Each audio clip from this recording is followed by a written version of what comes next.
Iridu ninċentivaw, ninvestu u nbidlu biex l-Awtorità tkun aktar effettiva. Din hija l-viżjoni li fissrinna il-Perit David Xuereb illi ftit tal-ġimgħat ilu inħatar chairman għall-Awtorità għas-Saħħa u s-Sigurtà fuq il-post tax-xogħol, l-OHSA.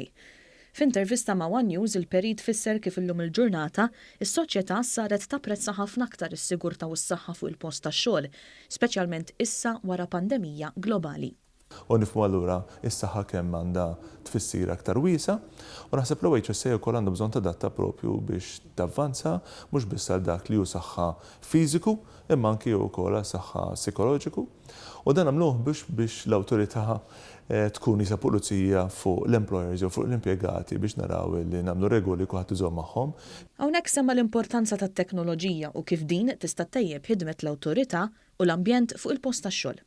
Probla dubju ta' xejn naħseb ma nistgħux ninjuraw il-fatt li t-teknoloġija għandha impatt u se jkollha impatt iktar b'saħħtu milli forsi kellna sa dal-aħħar.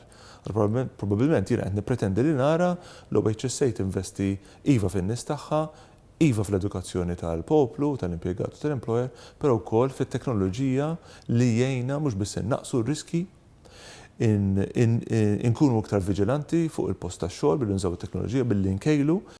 Bħalissa l-Awtorità qed taħdem fuq pjantazzjoni li se jservija ta' gwida għas-snin li ġejjin u fiha iċ-chairman assigura li tkun indirizzata s-saħħa mentali tal-impjegati u ta' min iħaddem.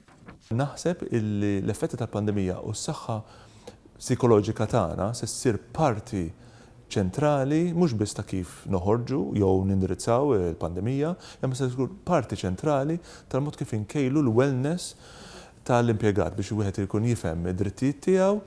Ma' One News Xuereb iddiskuta triq il-qudiem wara d-deċiżjoni tal-FATF u fisser li l-OHSA jaf tkun għodda kruċjali biex timbotta lin-negozji lejn l-ekonomija l-ħadra u prattiċi tajbin oħra.